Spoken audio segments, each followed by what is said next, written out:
ज्येष्ठ माह के कृष्ण पक्ष में पड़ने वाली एकादशी को अपरा एकादशी कहते हैं। इसकी कथा इस तरह है। युधिष्ठिर कहने लगे कि हे भगवान, ज्येष्ठ कृष्णा एकादशी का क्या नाम है तथा उसका महात्म क्या है, सो आप कृपया करके कहिए। श्री कृष्ण भगवान कहने लगे कि राजन, इस एकादशी का नाम अपरा एकादशी है, क्योंकि यह अपार धन देने वाली है। जो मनुष्य इस व्रत को करते हैं वे संसार में प्रसिद्ध हो जाते हैं। अपरा एकादशी के व्रत के प्रभाव से ब्रह्म हत्या, भूत योनि, दूसरों की निंदा आदि के सब पाप दूर हो जाते हैं।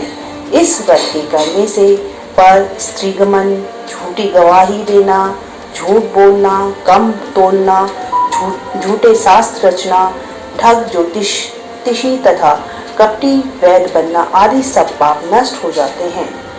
जो क्षत्रिय युद्ध से भाग जाए वे नरकगामी होते हैं, परंतु अपरा एकादशी का व्रत करने से वे भी स्वर्ग को प्राप्त होते हैं।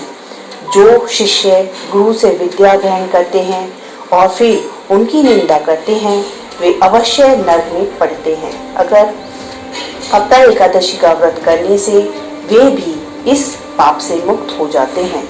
जो फल तीनों पुष्कर में कार्तिक पूर्णिमा को स्नान करने से या गंगा तट पर पितरों को पिंड दान करने से प्राप्त होता है, वही अपरा एकादशी का व्रत करने से होता है। मकर के सूर्य में प्रयागराज के स्नान से, शिव रात्रि का व्रत करने से, सिंह राशि के बृहस्पति में गोमती नदी के स्नान से, कुंभ में केदारनाथ या बद्रीनाथ का श्रम की यात्रा, सूर्य ग्रहण में कुरुक्षेत्र के स्नान से, स्वर्ण अथवा हाथी घोड़ा दान करने से, यज्ञ में स्वर्ण दान करने से अथवा अर्ध प्रसूता गौ दान से जो फल मिलता है वही फल अपरा एकादशी के व्रत से मिलता है। यह व्रत पाप रूपी वृक्ष को काटने के लिए कुल्हाड़ी है। पाप रूपी ईंधन को जलाने के लिए अग्नि, पाप रूपी अंधेरे के लिए सूर्य के समान, मृगों को मारने के लिए सिंह के समान है। यह जीवन पानी के बुलबुले के समान है। अतः मनुष्य को पापों से डरते हुए इस व्रत को अवश्य करना चाहिए।